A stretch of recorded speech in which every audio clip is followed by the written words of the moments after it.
Voici donc Sydney et Cliff. Ces jeunes mariés ont décidé de passer leur lune de miel à Hawaï. En route vers la prochaine plage, notre couple s'arrête dans un magasin pour acheter des provisions et rafraîchir leur carte de l'itinéraire. Au magasin, un habitant les avertit qu'il y a au moins 11 miles à aller jusqu'à la plage la plus proche, et leur rappelle qu'ils doivent se munir de tickets, sans lesquels l'accès aux plages est restreint. Après avoir vérifié tous les documents nécessaires et acheté des provisions, le couple se met en route. En chemin, ils rencontrent un couple de touristes qui votent, et Cliff décide de s'arrêter et de les raccompagner. Sydney est très réticente à l'idée d'emmener des étrangers avec elle sur la route, mais Cliff la rassure en lui disant que rien de mal ne peut arriver à Hawaï.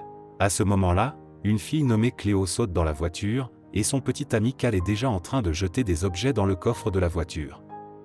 Cléo leur dit qu'ils doivent se rendre sur une plage située à quelques kilomètres de là.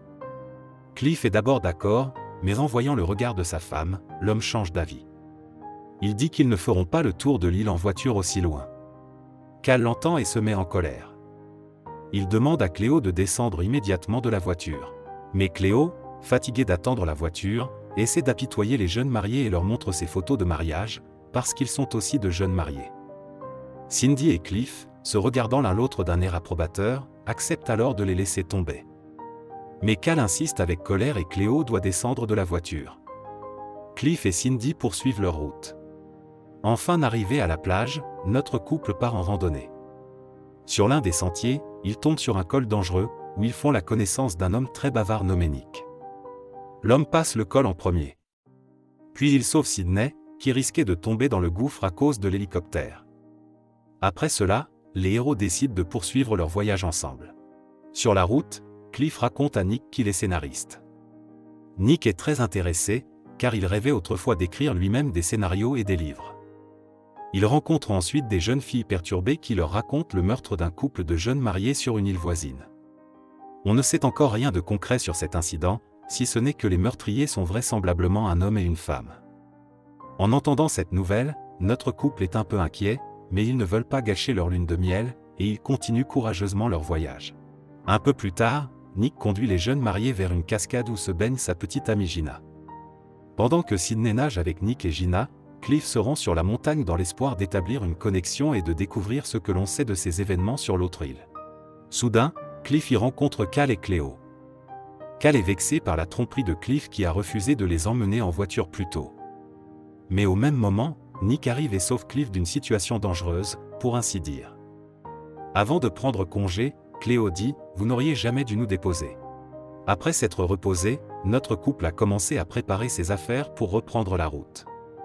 Soudain, Cliff s'aperçoit que leurs billets, ou plutôt leurs laissez-passer pour la côte, ont disparu. Alors, pendant que personne ne regarde, il décide de fouiller dans les affaires de Cal et Cléo. Il n'y trouve pas de laissez-passer, mais il trouve une carte sur laquelle il est écrit « Ernesto Padilla, le service de surveillance des personnes en liberté conditionnelle ». Après quelques heures de marche, les deux couples font une pause pour se reposer un peu. Nick décide de raconter une histoire intéressante de sa vie lorsqu'il était dans l'armée. Il s'avère qu'il a été touché à l'arrière de la tête par un éclat d'une mine antipersonnelle, après quoi Nick a été envoyé en Allemagne pour y être soigné. À l'hôpital, on lui a rafistolé la tête avec du titane de fusée. Depuis, Nick ne peut plus passer les détecteurs de métaux, mais il a maintenant son couteau, gigant, avec lui partout. Quand la fille voit le couteau, elle a peur. Ils poursuivent leur chemin et, plus tard, Cliff appelle Cindy pour lui parler en privé. Là, l'homme réussit à attraper le filet de son téléphone et charge une page internet avec la photo des tueurs présumés. Cliff est horrifié lorsqu'il montre la photo à Sydney. Mais la jeune fille calme Cliff en lui disant qu'il pourrait s'agir de n'importe qui, car le visage n'est même pas visible. Après s'être un peu calmé, notre couple poursuit sa route vers la côte. Bientôt, une pluie diluvienne se met à tomber et le quatuor décide de planter ses tentes et de camper pour la nuit. Les filles restent sur place pour préparer le dîner.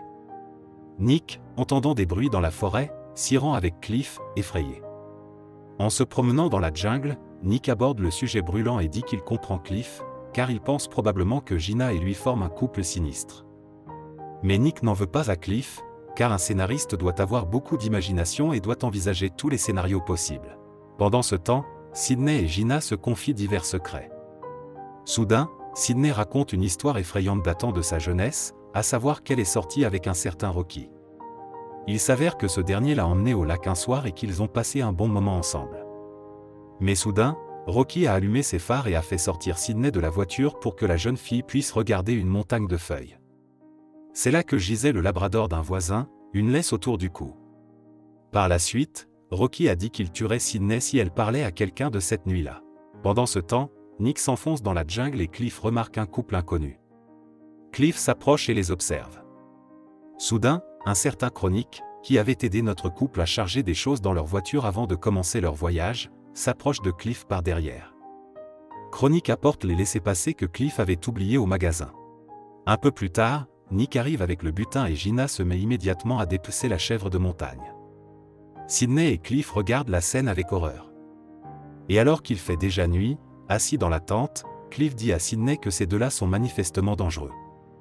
Nos jeunes mariés prévoient d'essayer d'échapper à Nick et Gina dans la matinée, afin qu'ils ne se doutent de rien. Notre quatuor se réveille au grondement d'un hélicoptère de la police qui surveille la côte et ordonne à tout le monde de sortir de sa tente. Après avoir regardé les visages des gars, l'hélicoptère poursuit son vol. Mais soudain, la police arrête quelqu'un. Notre quatuor court immédiatement voir qui a été arrêté. Il voit Cléo et Cal se faire arrêter. La police trouve une boîte dedans dans leur sac à dos. Cléo et Cal sont alors arrêtés et emmenés en hélicoptère car ils sont soupçonnés d'avoir assassiné des jeunes mariés d'une île voisine. De retour au camping, Gina admet qu'elle a d'abord pensé que Cliff et Cindy étaient les tueurs, et Sidney répond qu'il pensait la même chose d'eux. Après quelques heures, nos couples arrivent enfin sur la côte, célèbre pour ses magnifiques couchers de soleil. Cliff invite Nick à faire du kayak jusqu'à une grotte marine. Nick refuse d'abord, car il avait prévu de passer la journée avec Janie. Mais Cliff lui assure qu'en chemin, ils discuteront du tournage d'un film ensemble, et Nick accepte immédiatement. Quelques minutes plus tard, Gina arrive sur la plage. Elle voit l'appareil photo de Cliff et Cindy et décide de regarder les photos du mariage. Soudain, Gina voit un couple complètement différent sur les photos. La jeune fille court immédiatement vers la mer et crie à Nick de retourner sur le rivage. Mais l'homme se contente de répondre qu'il sera de retour au coucher du soleil. Puis Gina ramasse rapidement sa hache et court vers la grotte marine. En arrivant à la grotte, Nick prononce une phrase d'un film très célèbre, mais Cliff ne connaissait pas ce film, ce qui est très étrange pour un scénariste. Et c'est à ce moment-là que Nick comprend tout. Il s'avère que Cindy et Cliff sont un couple de fous. Ils ont pris la place des jeunes mariés assassinés précédemment, en prenant tous leurs biens et même leurs identités. Cliff s'appelle Rocky et c'est lui qui a étranglé le chien dont Cindy avait parlé à Ginny. Lorsque personne ne l'a vu, Rocky a mis ses pinces et une boîte de dents arrachées dans le sac de Cléo et Cal et a fait part de ses soupçons à l'agent de sécurité local, les piégeant ainsi. Rocky a maintenant l'intention de voler les identités de Nick et de Gina. Rocky sort un pistolet et tue Nick d'une balle dans la tête.